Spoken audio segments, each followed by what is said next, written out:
로마서 12장 1절로부터 3절 말씀. 그러므로 형제들아, 내가 하나님의 모든 자비하심으로 너희를 권하노니 너희 몸을 하나님이 기뻐하시는 거룩한 산제사로 제물로 드리라. 이는 너희가 드릴 영적 예배니라. 너희는 이 세대를 본받지 말고 오직 마음을 새롭게 함으로 변화를 받아 하나님의 선하시고 기뻐하시고 온전하신 뜻이 무엇인지 분별하도록 하라.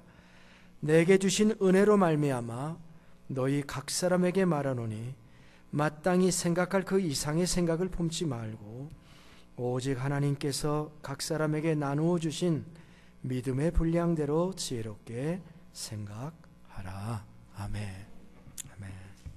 이제 목사님 나오셔서 하나님의 뜻이라고 하는 제목으로 8번째 말씀을 선포해 주시겠습니다.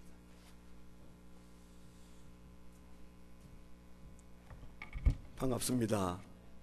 네, 별로 반갑지 않으신 표정입니다. 네, 열심히 하고 그 다음날 바로 사라졌어야 좋았는데 목사님이 또 붙잡아서 예의로 붙잡았는지는 모르겠는데 붙잡으셔서 제가 또 목사님에게 사랑을 많이 입고 또 여행도 같이 잠깐 다녀오고 좋은 시간을 가졌습니다. 오늘 이제 바로 그 마지막 시간이라고, 착하고 충성된 교회, 착하고 충성된 성도, 과연 우리는 어떻게 해야 착하고 충성된 성도로 살 수 있겠는가, 그 마지막 시간이라 생각하시고 이 말씀을 좀 우리가 나누도록 할 텐데요.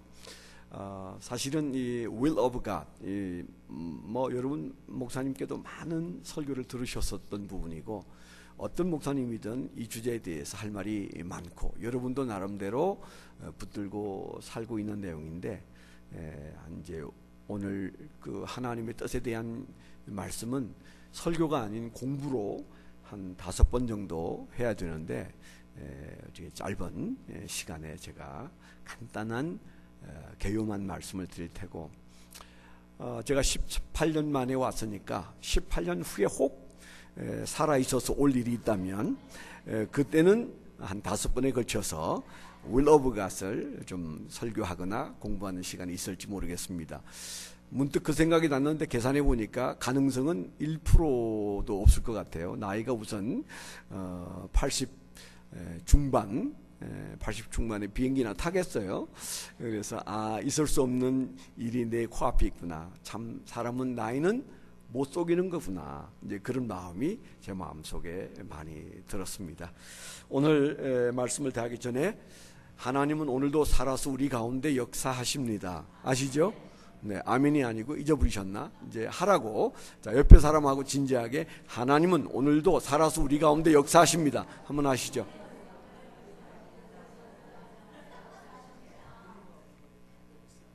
네. 어떤 시골 농부가 그 소가 새끼를 낳았는데 2마리의 송아지를 낳았답니다. 아마 난산이었는지 너무 기쁜 나머지 아내에게 그랬대요. 여보, 이 2마리의 송아지가 태어났는데 한 마리는 하나님 거야. 그리고 한 마리는 우리 거야. 그렇게 해서 이제 하나님께 드린다고 그렇게 얘기했어요. 2 송아기가 잘 자라다가 어느 날 2마리 중에 한 마리가 갑자기 죽었습니다. 그리고는 그 남편이 시무룩해서 들어오니, 오늘 하나님의 소가 죽었어. 그랬다는 겁니다. 아침이라 이해를 잘 못하시나요? 네.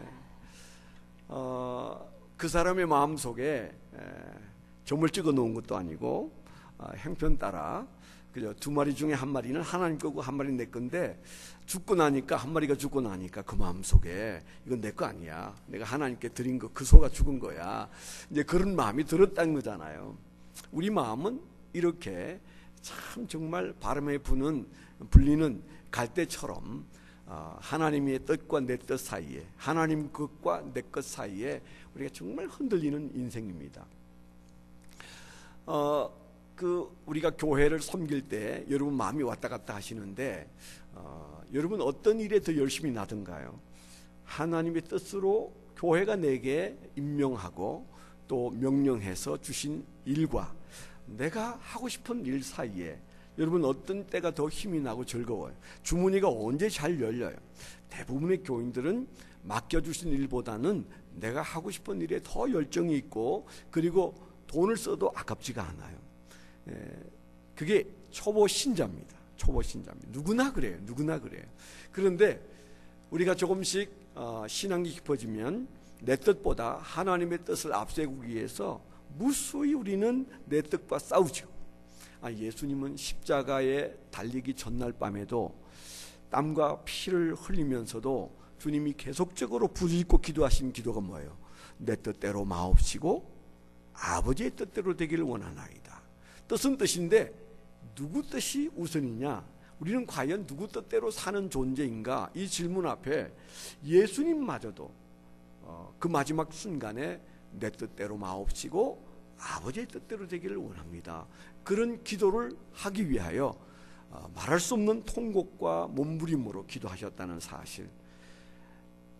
여러분 어렵습니다. 우리가 살면서 내 뜻대로 예수 믿기가 너무너무 쉽고 하나님의 뜻대로 예수 믿기가 너무너무 어려워요. 목사는 안 그럴까요? 목사는 더 그렇습니다. 제가 무슨 씨름을 하고 살았나, 지나간 세월을 한 교회에서 34년 살면서 무슨 씨름을 하고 살았나 돌이켜보니까 제가 가지고 있는 주권을 다 쓰고 싶은 욕심과 싸우고 살았더라고요. 이거 다 쓰면 안 되는데 내게 교회가 부여하고 하나님이 부여하신 이건 내 주권이라고 생각하는 것과 싸우느라고 아주 힘들게 살았어요. 그랬다고 제가 다 하나님의 주권대로 살고 내 주권대로 살지 않았다 그 말 아니에요. 부끄러운 것도 많고 또 하나님 앞에서 후회되는 것도 많은데 목사가 그렇다면 여러분은 어떻게 했어요? 모든 그리스도인들은 예수 믿으면서 내 뜻과 하나님 뜻을 오고 가면서 고민하고 살아갑니다. 그래서 이 얘기는 너무 익숙한 주제예요. 그래서 여러분들에게 많은 얘기를 할 수는 없는데 오늘 간단하게 몇 가지를 먼저 서론적으로 말씀을 드리면 왜 우리는 하나님의 뜻을 따라야 하는가, 또 하나님의 뜻을 따르는 것은 어떻게 가능한가, 그리고 맨 마지막에는 제 경험에 의해서 제가 실천하고 또 교인들과 함께 씨름하면서 이렇게 살려고 할 때 하나님의 뜻에 가까이 다가간다. 그런 어떤 나름대로의 툴이라고 그럴까요? 나름대로의 방법을 잠깐 말씀을 드리는 것으로 짧은 시간에 좀 말씀을 대언할 텐데요. 하나님의 뜻대로 살아야 되는 이유, 가장 큰 이유는 우리가 얘기해서 우리가 가지고 있는 우리의 현실에서 볼 때 가장 큰 뜻은, 가장 큰 이유는 하나님의 뜻대로 살지 않는 인생은 모조리 실패하기 때문입니다. 모조리 망가지기 때문입니다. 그냥 쉬운 말로 하면 망합니다. 망합니다. 우리가 끝을 보지 않고 지금 나아가고 있기 때문에 그 끝을 봐야 된다고 생각하지만 말씀 우리 앞에 있는 것은 그 끝을 우리가 가보지 않아도 알 수 있도록 주신 것이잖아요. 그래서 지혜의 말씀입니다. 아주 분명한 것은 우리가 어떻게 열심히 살고 얼마나 돈을 많이 벌고 얼마나 존경을 받든지 간에 하나님의 뜻대로 살지 않은 삶은 한마디로 망한 삶이에요. 그렇기 때문에 우리는 반드시 하나님의 뜻을 공부하고 그 하나님의 뜻을 붙잡고 살아야 됩니다. 오늘 말씀에도 뭐라고 그랬어요? 너희가 세상의 이 세대의 유행을 본받지 말고 그랬어요.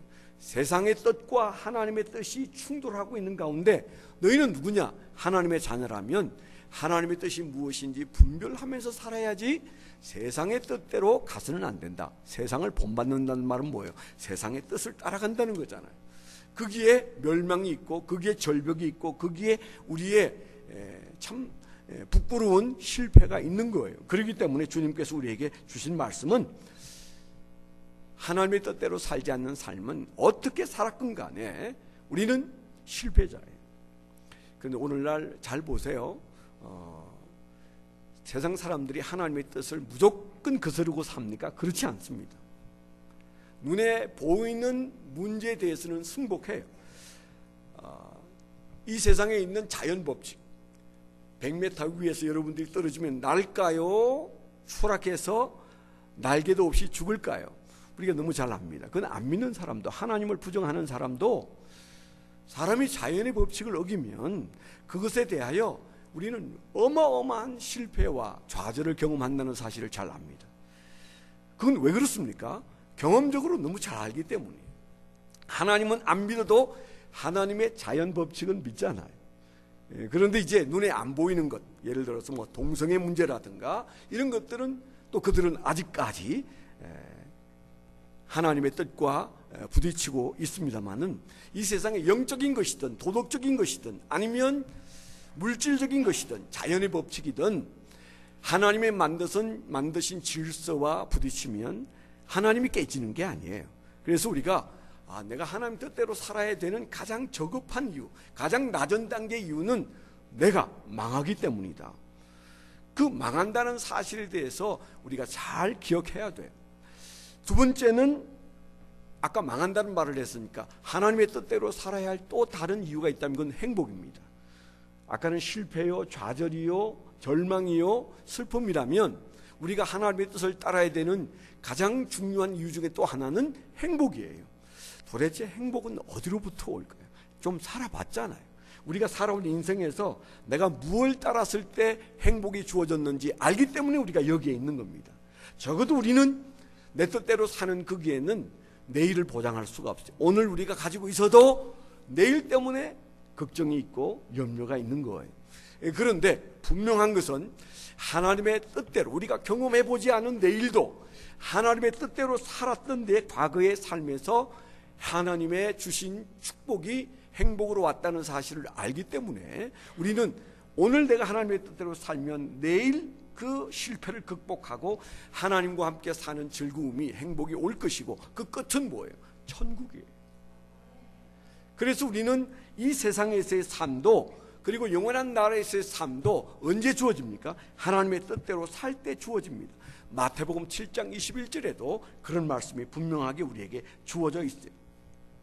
우리가 컴퓨터를 비싸게 사다 놓고도 그 컴퓨터의 길로 가지 않으면 고철덩어리가 되듯이 인생을 자기 멋대로 살았기 때문에 우리가 꽤 망가진 모습을 쳐다보면서 사는 그런 삶이 우리 과거의 흔적 속에 있잖아요. 저도 있고 여러분도 있습니다. 그분의 뜻대로 살지 않았던 흔적이 우리 인생에 있습니다. 우리의 삶의 히스토리에 있습니다. 아니 내 육체의 흔적에도 있습니다. 내 삶의 길에서 주어지는 일들에서도 있습니다. 그래서 인생은 내가 길을 만들면서 살아가는 것은 아니에요. 길이 있어 그 길을 가는 겁니다. 마귀가 만들어 놓은 길이 있고 하나님이 진리길로 열어놓으셔서 그 길로 가는 길이 있고 우리는 길을 만들 수 있는 존재가 아니에요. 그렇기 때문에 정말 행복의 길은 하나님의 길인데 우리가 그 길을 가기 위해서는 하나님의 뜻을 붙잡지 않고는 그 뜻을 묻지 않고는 결코 그 행복의 길을 걸을 수가 없죠. 멘토링의 그 중요한 몇 가지 정신 중에 하나가 라이프 매핑이라는 게 있어요. 라이프 매핑, 멘토링에 제가 부응하면서 얘기했죠. 제가 멘토링 전문가라고. 그 멘토링이라고 하는 아주 중요한 여러분들이 잘 이해하고 있습니다. 20년 전에는 멘토링이라는 말이 그렇게 많지 않았어요. 지금은 뭐 산학 관계에서도 멘토링이라는 말이 있고 여기저기에서 그저 나는 누구의 멘토리다, 그는 나의 멘토다, 우리가 그저 뜻을 잘 몰라도 그런 말을 씁니다. 그런데 그 멘토링에서 아주 중요한 정신 하나가 라이프 매핑이라는 게 있어요. 미국에서 제가 영어를 써서 좀 이상하긴 한데 그 라이프 매핑이 뭡니까? 지도 그리기 뭐 이렇게 하시면 돼요.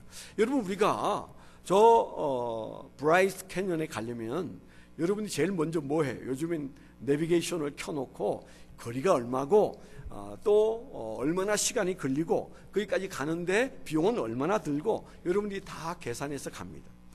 제가 이번에 장영진 목사님과 함께 남쪽으로 여행을 좀 했어요. 제가 처음 가는 길이었는데 참 목사님만 믿고 가는데 분명히 믿음을 가지고 갔는데 갔다 왔는데 입술이 두 군데나 터지고 그랬어요. 네, 생전 경험해보지 않았던 눈이 와가지고요. 그 눈길을 달리는데 제가 이제 그 스피드 광이거든요. 그래서 막 한 200km나 220km를 달리기도 하고 그랬었는데 과거 얘기입니다. 근데 미국은 길이 더 좋더라고요. 그래도 제가 조심조심해서 가니까 답답했나 봐요. 그래가지고는 안 된다고, 시간 약속을 지켜야 되니까 좀 가야 된다고. 그래서 제가 이제 내리고 차 목사님이 운전을 했는데, 이건 졸지 않고는 갈 수 없는 그런 속력으로 막 그 눈길을 가더라고요. 그래서 그런지 여튼 제가 꽤 힘도 들었나 봐요. 몸이 말을 해주었어요. 그런데 정작 목사님이나 또 건강이 그렇게 대단하지 않은 사모님도 아무렇지 않았어요. 왜 그랬을까요? 가본 경험이 한두 번이 아니에요. 그래서 날씨도 봄, 여름, 가을, 겨울 다 알고, 길도 다 알고, 모든 문제가 어디에 있는지, 심지어 화장실은 어디에 가면 되는지 다 알기 때문에 별로 조바심 치지 않는 겁니다. 만일 그런 정보가 전혀 없는 저 같은 사람은 아무리 하나님을 믿고 차경태 목사님을 믿어도 그래도 마음 한켠에는 이게 잘할 수 있을까? 이거 도대체 화장실은 어디에 있는 거야? 참아야 되는 거야? 세워야 되는 거야? 별 생각을 다 하면서 그러면서 여행을 할 거 아니에요. 인생이 그렇습니다. 만약에 길을 잘 아는 사람이 길을 간다면, 인생길을 간다면 뭐가 그렇게 문제가 되겠어요? 봄, 여름, 가을, 겨울 즐기면서 살 겁니다. 그렇지만은 가보지 않은 길을 우리가 간다고요. 누가 가본 길을 갑니까? 저는 66년 동안 걸어왔지만은 남은 길은 여전히 미지수예요.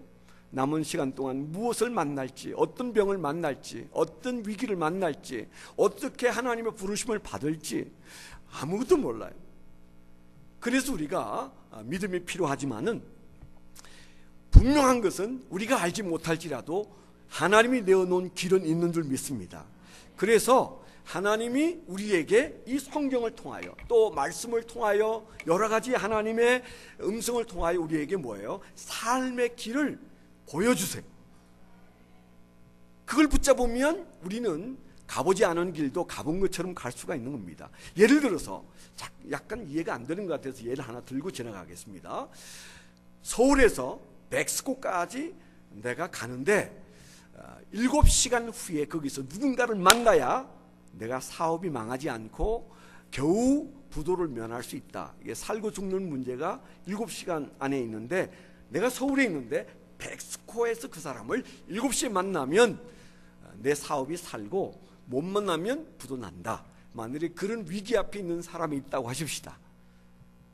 그러면 그 사람이 아무 정보도 없어요. 딱 하나, 멕시코라는 정보만 있어요. 7시간 후에 멕시코에서 그를 만나야 내가 부도를 면한다. 이런 상황이 주어졌는데 정보가 없어요. 멕시코란 정보만 있어요. 그러면 그 사람이 7시간 동안 어떤 삶을 살까요? 아마 입이 바짝바짝 마르고, 그리고 정말 눈을 떠나 감으나 그 마음은 조바심 때문에 견딜 수가 없을 겁니다.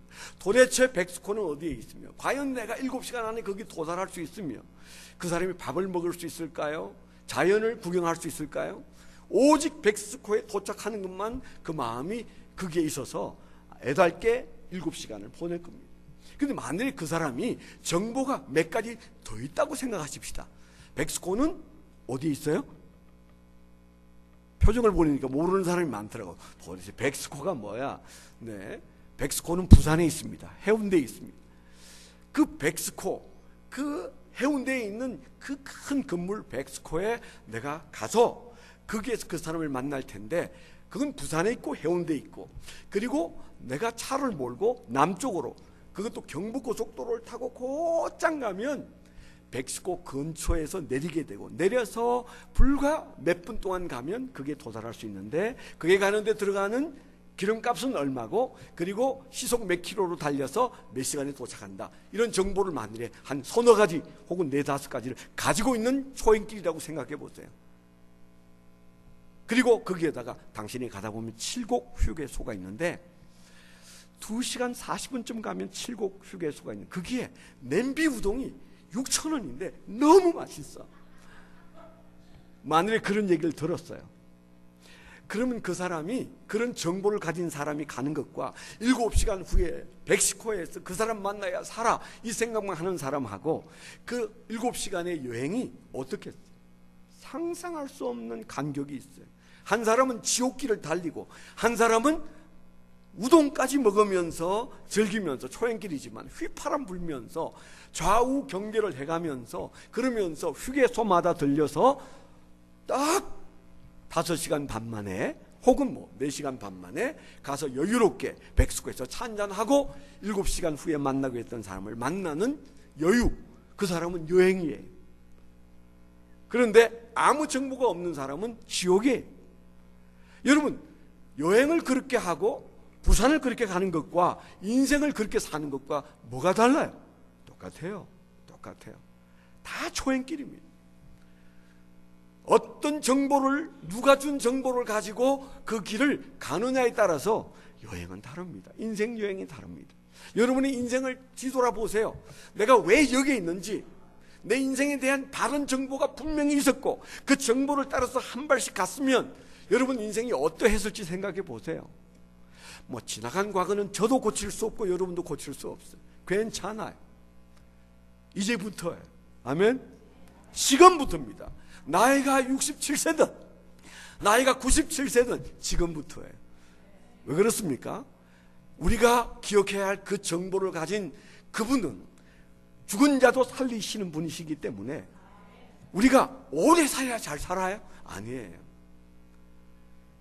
남은 시간이 하루여도 좋아요. 그런데 그 길이 있습니다. 그 라이프 매핑을 누가 했느냐가 중요하고 누가 그려주었느냐가 중요한데 바로 하나님이 그려주셨다면 뭐가 문제예요? 아멘? 그 하나님이 우리에게 보여주시는 라이프 매핑이 뭐예요? Will of God, 하나님의 뜻이세요. 이야, 시간이 엄청 빨리 가네요. 네. 저만 빨리 가나요?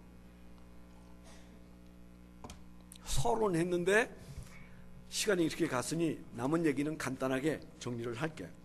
제가 시간은 지키리라 이제 그런 마음을 가지고 올라왔기 때문에 세 번째 하나님의 뜻을 우리가 찾아야 되는 이유는 하나님의 행복입니다. 하나님의 행복.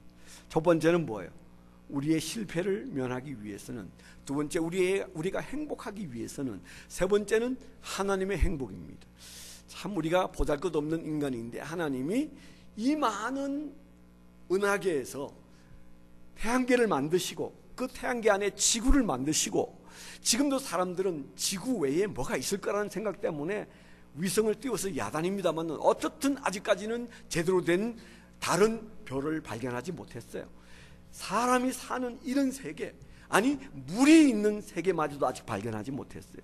물이 있었을 것이다 하는 정도, 화성에는 물이 있었던 흔적이 있다 그 정도.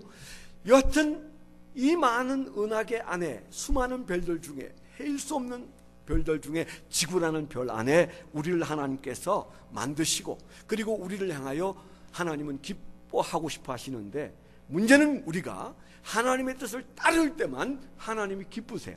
아멘. 우리가 하나님을 기쁘시게 하는 길은 복잡하지 않아요. 하나님의 뜻을 알고 하나님의 뜻을 따르면 하나님이 기뻐하십니다. 그래서 예수님이 겟세마네 동산에서 내 뜻대로 마옵시고 아버지의 뜻대로 되기를 원하나이다 그렇게 말씀하셨다고. 오늘 제가 그림을 몇 개 가져왔는데 이거 다 일일이 생각하기는 좀 어렵네요. 그래서 그냥 지나가려고 합니다. 그래서 성경 구절을 제가 일일이 좀 읽으면서 설명을 드리려고 했는데 이 성경 말씀을 설명을 다 드리기에는 이 딱 말씀을 다 드리고 나면 그냥 내려가야 할 시간이어서 성경 말씀을 여러분 듣고 싶은데 그냥 엉터리 목사니까 참 목사님께 여러분 늘 듣던 그런 설교 아니어서 좀 서운하시겠지만은 내일 가면 그만이에요. 그래서 지나가고 하고 싶은 뒷얘기를 좀 할 텐데 그렇다면 하나님의 뜻이 그런 이유로 우리에게 절박한 이유라면 성경에 낱낱이 써 있는 것이라면 도대체 우리는 하나님의 뜻을 찾는 방법은 뭐냐? 어떻게 하나님의 뜻을 찾느냐? 요 문제잖아요. 요 문제. 하나님의 뜻이 중요하다는 것까지는 우리가 다 알아요. 제가 말하지 않아도 다 아시는데 간단하게 이 말씀을 드렸고 이제 우리가 나름대로 여러분들이 하나님의 뜻을 쫓아가고 있습니다. 또 여러분들이 이미 숙지되어져 있는 하나님의 뜻을 찾는 방법들이 모든 성도에게는 있다. 아니 예수를 잘 못 믿는 사람에게도 있어요. 그러나 제가 몇 사람의 예를 말씀을 드리고 제 케이스를 말씀을 드리고 싶은데, 첫 번째는 예수님이라면 어떻게 하실까라는 책 읽어보신 분 계신가요?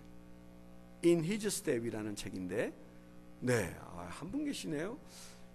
한국 책이라 비싸서 안 읽으시나 봐. 영어 책은 In His Step, 셀턴이라고 했는데, 셀든이라는 교수입니다. 이분이 그 찰스 M. 셀든이라는 교수인데, 기독교 윤리학 교수입니다.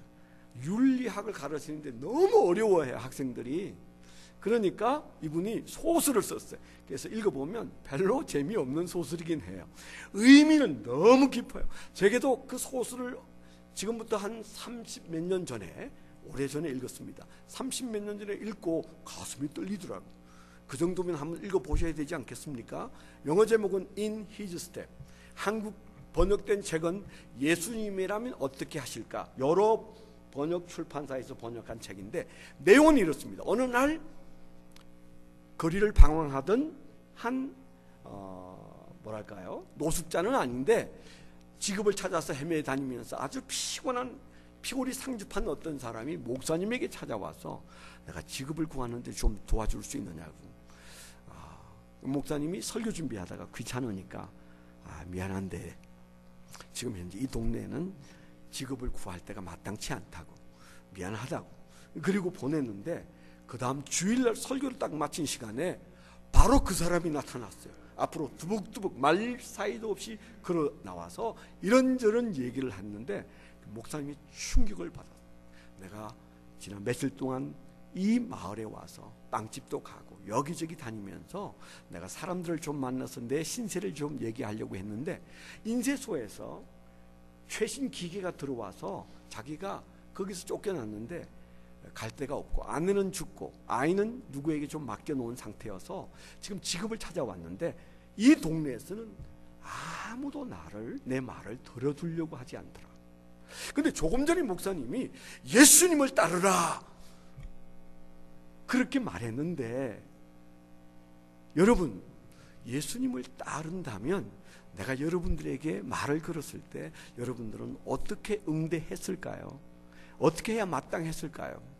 미안하다고 말한 사람이 딱 한 분 있었는데 이 교회 목사님이셨다. 그러면서 그분이 당신들 마음속에 가슴에 손을 감고 생각해라. 이런 상황에서 혹은 저런 상황에서 예수님이라면 도대체 어떻게 하실까? 그런 생각을 해본 적이 있냐? 그리고 갔어요. 근데 그 교회 안에 부흥회한 것처럼 부흥회가 일어나 마음속에 목사님부터 말할 수 없는 도전이 일어났어요.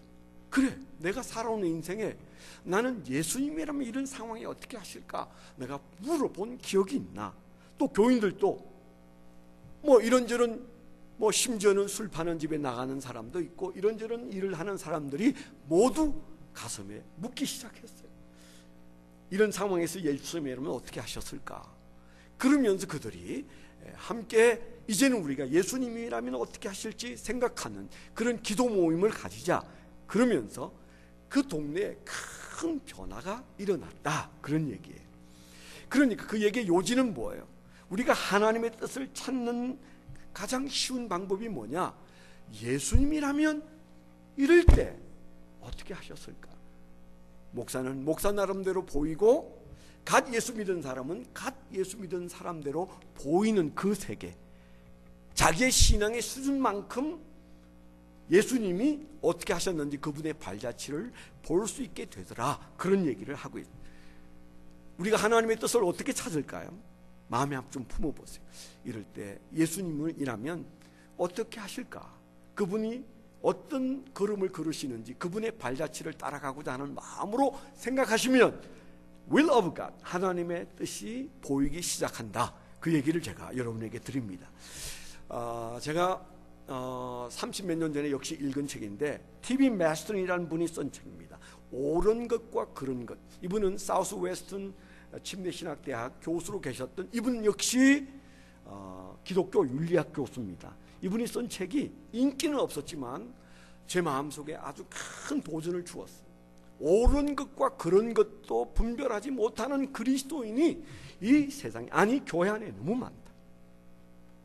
가장 기본적인 하나님의 뜻은 옳으냐 그르냐, 죄가 되느냐 안 되느냐, 그건데 그걸 너무 쉽게 생각하거나 그걸 너무 귀찮게 생각해서 그것조차도 분별하지 못하고 사는 사람들이 많더라. 그래서 이분이 쓴 책이에요. 이분은 간단하게 이렇게 말합니다. 3 question, 3 test. 3가지 질문을 던져보면 되고, 그래도 해결이 안 되면 3가지 테스트를 해보라고 그랬어요. 첫 번째 질문, 이것은 내가 하려고 하는 이 행위는 내게 유익이 되나? 내 영혼에, 내 정신세계에, 그리고 내 건강에 내게 유익이 되는가? 이 세상에서 가장 저급한 질문은 내게 유익이 되나? 이 질문부터 출발하는 것입니다. 이게 끝이 아니에요. 내게 유익이 되느냐? 물어보라는 겁니다. 내게는 유익이 되는데? 난 괜찮아, 난 좋아. 만약에 그랬다면 두 번째 더 성숙한 질문, 내 사랑하는 이웃들, 다른 사람들에게는 유익이 되는가? 그렇게 물어보라고 그래요. 정신없이 말을 하고 안 넘기고 있네요. 네. 그래서 내게 유익이 되는가 물어보고, 그 다음에 내 이웃에게 그러면 내 행위가 유익이 되는지 물어보라는 겁니다. 근데 내 이웃도 내 남편도 괜찮고, 내 아내도 괜찮고, 우리 목사님도 괜찮고, 내 주변 사람에게 어떤 불편이 없고 유익이 되는 문제인데 괜찮은데, 그렇다면 세 번째, 가장 높은 단계의 질문, 내가 하려고 하는 이 행위가 하나님께도 유익이 되는가, 하나님께 플러스가 되는, 하나님께 영광이 되는가, 그걸 물어보라는 질문을 그가 제시했어요. 제가 20대에 이 책을 읽고 그렇게 살진 못하지만 제 인생에 애매한 문제들이 정말 많이 해결됐어요. 그리고 다음 세대에게 이 얘기를 많이 합니다. 그들이 혼란스러워하는 것들이 훨씬 해결이 되더라고요. 근데 만일에 하나님께도 별 지장 없는데요, 나 이거 하고 싶어요, 나도 좋고 내 이웃에게도 별 문제 없고 괜찮고 하나님께도 그렇게 문제가 안 돼, 내가 좋으면 하나님도 좋죠, 만일에 그 정도의 애매한 문제라면, 그러면 그건 굉장히 분별력이 없이는 그것을 가려낼 수 없는 애매한 문제일 수 있어요. 하나님의 뜻이 분명한 옳고 그름의 문제로부터 시작해서 하나님의 기호에 이르기까지 다양한 하나님 뜻이 있지 않겠습니까? 그래서 좀 더 차원 높은 질문을 던질다면, 행위를 한다면 테스트를 해보라. 세 가지 테스트를 해보라. 첫째는 보편성의 시험을 해보라. 내가 하려고 하는 이 일을 다 해도 괜찮은가? 그런 질문을 스스로 던져보라는 겁니다. 내가 지금 하고 있는 이 행위가 목사님이 해도 괜찮고, 내 아들이 해도 괜찮고, 내 남편이 해도 괜찮은가? 보편성, 누구나 해도 문제가 없어. 그렇게 제가 예를 들면 참 쉬운데 시간이 없어서 그렇게 지나갑니다. 두 번째는 내가 하려고 하는 이 행위를 우리 목사님이 알면 안 돼, 내 남편이 알면 안 돼. 그게 비밀이냐? 비밀의 시험을 해보라는 겁니다. 만약에 그게 숨기고 싶은 거라면 주님이 안 좋아하신다는 겁니다. 세 번째는 뭐예요? 기도의 시험입니다. 만약에 그것을 위해서 하나님께 나를 도와주시라고 기도할 수 있느냐? 예를 들어서 담배를 핍니다.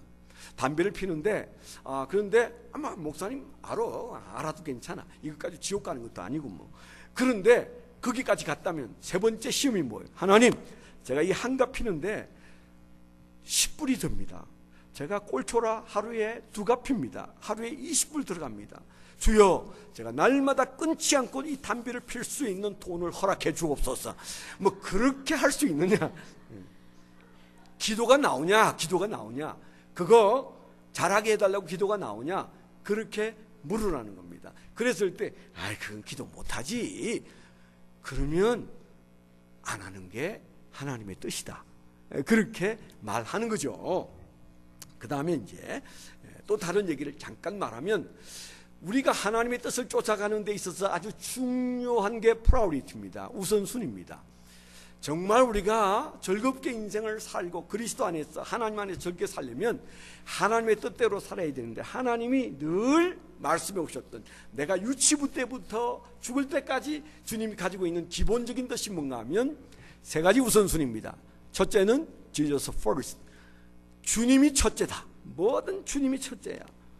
주님에게 초점을 먼저 맞추라. 그 다음에 others second, 그 다음에 다른 사람이 두 번째다. 그리고 너가 세 번째다. 그래서 JOY 많이 들어보셨죠? Joyful Life는 이 우선순위가 갖추어지면 된다. 그래서 우리가 아이들에게도 계속적으로 말해야 되는 부분이 이 부분인데, 저는 목사인 저에게도 이 우선순위가 항상 저의 삶을 중요한 길로 가게 만들고 혼란스럽지 않게 만드는 중요한 것이더라고요. 이 우선순위가 약간 흔들리면 인생이 복잡해져요. 혼란스러워져요. 우리가 이런 측면에서 이 얘기를 좀 우리가 생각해야 돼요. 자, 교회 안에서 여러분, 교회 안에서 성도끼리 충돌하고 목사님과 충돌하고 이 편 저 편이 충돌하고, 그래서 사실은 싸움발질하는 교회의 특징은 뭡니까? 이 패도 하나님의 뜻대로, 저 패도 하나님의 뜻대로, 이게 하나님의 뜻이기 때문에 절대 물러설 수 없다고 그래서 법정에까지도 가고 시끄러운 거예요. 그렇죠? 싸우는 교회는 다 이유가 하나님 뜻입니다. 제가 많이 봤다고 그랬잖아요. 그런 교회 안에서 우리가 뭘 어떻게 하란 말이냐? 여러분, 교회가 어떤 일을 함께 해갈 때 하나님이 그것을, 그 공동체의 아름다운 모습을 보고 싶은데, 우리가 싸우지 않으려면 세 가지를 기억해야 됩니다. 첫째는 진리, 이게 계시에 속한 것이다. 이건 계시에 속한 문제다. 이건 교리의 문제고 신학의 문제고 이것은 계시의 문제다. 이건 진리의 문제다. 이럴 때는 어떻게 해야 돼요? 크리스천은 목숨 걸고 싸웁니다. 물론 치고받고 싸우라는 게 아니에요. 물러서면 안 됩니다. 타협하면 안 됩니다. 그래서 예수쟁이는 싸움쟁이입니다. 싸움을 잘해야 안 싸워요. 그거 아세요? 제가 어렸을 때 싸움쟁이였어요. 덩치는 작아서도 싸움하면 안 물러서. 선생님하고도 늘 싸워서 얻어터지면서 자랐어요. 뭐 그 얘기까지 하려면 끝이 없습니다. 여튼 싸움쟁이였어요. 잘 싸웠어요. 저는 항상 정의를 가지고 싸웠어요. 내가 정의라고 생각해. 알고 보니까 꼭 그렇지는 않더라고요. 근데 선생님은 불의야, 나는 정의고, 그러면 싸워야 되잖아. 그렇게 제가 충돌을 일으키면서 살았는데, 교회 싸우는 것도 다 자기가 정의예요. 근데 우리가 그렇게 살지 않고 정말 주님 앞에 후회 없이 살려면, 하나님의 뜻을 제대로 따라가려면, 이건 진리에 속한 문제다, 이건 계시에 속한 문제다, 그런 문제는 싸워야 돼. 잘 싸워야 돼. 그래서 싸움질을 잘하는 사람은요, 사소한 것은 안 싸워요. 그냥 참아줄 수도 있고 지나갈 수도 있고. 그러니까 우리가 진리를 위해서 죽을 각오가 된 사람은요, 사소한 것에 목숨 걸지 않습니다. 그래서 그리스도인은 진리에 속한 계시의 문제는 싸우는 사람이에요. 싸우는 사람. 그건 싸우는 겁니다. 자, 그리고 두 번째는 불확실한 진리가 있어요. 불확실한 계시. 여러분, 우리가 다 모든 게 확실한 계시가 아니에요. 전천년설, 후천년설, 무천년설. 여러분, 교회 안에 교리 중에 이 불확실한 계시가 많아요. 하나님이 싹 가려놓고 안 보여주는 그거 있어요. 그걸 뭐 자기가 계시 받았다고 자기만 안다고 말하는 목사님 조심해야 돼요. 말씀 다 안 하셔서 아직 우리가 모르는 불확실한 계시가 많아요. 그래서 같은 교회에 있는데, 예를 들어서 고신척 교회 교인, 과거가 고신척인 분은 방언 싫어합니다. 그 개 짖는 소리라고 생각해요. 지금은 조금 변했어요. 제가 어렸을 때 우리 집 앞이 개신교회, 고신척이고, 저는 통합적 장로교를 다녔는데, 통합적 장로교회는 방언을 열심히 합니다. 고신척 교회는 절대 방언 안 합니다. 그래서 학교에서 싸워요. 고신척 아이와 통합적 아이가 싸워. 네. 그때 나오는 말 중에 하나가, 야, 니네 교회는 왜 새벽마다 개 짖냐? 그럼 우리가, 니네는 왜 새벽마다 그렇게 징징거리고 여우처럼 우는데? 그래서 저희 집 앞에는 울고, 또 그리고 저희 교회는 방언 하느라고 시끄럽고, 다 성령이 계세요. 어디든 계십니다. 그게 우리가 기억해야 할 것은 다른 게 아니고, 만일 우리가 성령의 인도하심을 받는 사람이라면, 이게 불확실한 계시에 속한 것이라면 싸우면 안 돼. 수용해. 당신은 그렇게 생각해. 난 이렇게 생각하는데. 내가 인정할게요. 나에게 너무 강요하지 마요. 그러면 같이 사는데 무슨 문제가 있어요? 부부 사이에도 불확실한 계시 앞에 생각이 다를 수 있어요. 똑같아야 되는 거 아니에요? 불확실한, 성경이 불확실한데 뭐. 그럴 때 여러분 수용하면서 사세요. 그렇게 생각하세요. 순복음 출신이라 그러네요. 나는 고신척 출신인데 이해하세요. 나도 이해할게요. 이거는 천국 갈 때까지 아무 문제 없습니다. 세 번째, 자, 계시에 속한 문제, 그 다음에 불확실한 계시의 문제, 세 번째는 비계시적인 문제, 계시하고 아무 상관이 없는 문제. 교회 안의 분쟁은 90%가 이 비계시적인 문제로 싸웁니다. 싸우면 안 됩니다. 비계시적인 문제는 생각이 다를 수 있어요. 이 교회를 짓는데 멋있게 짓는데 10억이 더 든다. 왜 10억을 더 들여서 교회를 지어? 그 돈 가지고 선교하지. 난 반대야. 계시적인 문제일까요? 불확실한 계시일까요? 비계시적인 문제입니다. 그때는 뭐 해야 돼요? 민주적인 방법으로 하면 됩니다. 누구 계시받는 얘기 사람 쫓아가면 안 돼요. 교회 깨져. 그때는 자, 그러면 이거는 우리가 투표해도 되는 문제니까 투표합시다. 투표하기까지는 갈라 있어도 투표해서 한 표라도 많은 쪽으로 결정되면 그냥 박수치고 딱 끝내면 성령이 기뻐하세요. 하나님의 뜻이 이루어졌습니다. 아멘. 뭐가 그렇게 싸울 일이 많아서 마귀하고 싸우진 않고 성도끼리 싸우느냐. 시간이 많이 가서 결론만 드리고 마치겠습니다. F.B. 마이어 얘기도 좀 하고 싶고 그런데 그 얘기는 그냥 넘어가도 아무 문제가 없는 얘기예요. 몰라도 괜찮은 문제입니다. F.B. 마이어는 하나님의 뜻을 찾는 방법은 어렵지 않다. 세 가지만 통하면 된다. 첫째는 다른 게 아니다. 첫째는 무엇보다도 하나님의 말씀이 내 앞에 있는데 그 말씀에 비추어 봤을 때 그 말씀이 그걸 지향하고 있고, 두 번째는 내 마음에 계신 성령님의 충동이 그렇게 흐르면 그건 좋은 것이고, 세 번째는 외적인 환경, 이 세 가지가 말씀, 성령, 환경의 조화를 이루면 하나님의 뜻이 그 안에 있다고 생각하면 된다. 이런 얘기. 여러분 잘 아시는 조지 뮬러, 이분은 5만 번 기도 응답을 받았던 사람이에요. 브리스톨에서 고아원을 했던 위대한 주의종인데 5만 번 기도 응답을 받았던 이분이 기도 응답을 5만 번 받았다는 말은 그만큼 하나님의 뜻을 잘 안다는 겁니다. 여러분, 기도는 하나님을 설득하는 것 같지만, 하나님 주세요! 설득하는 것 같지만 사실은 그 안에는 하나님께 설득되는 요소가 기도 안에 더 많아. 그래서 그는 하나님의 마음을 깊이 알았으므로 5만 번 기도 응답을 받았는데 그는 5가지를 얘기하더라고요. 첫째, 너 자신의 뜻을 포기해야 먼저 하나님의 뜻에 도달할 수 있다. 두 번째, 성경을 통해서 주님의 뜻을 알도록 노력하라.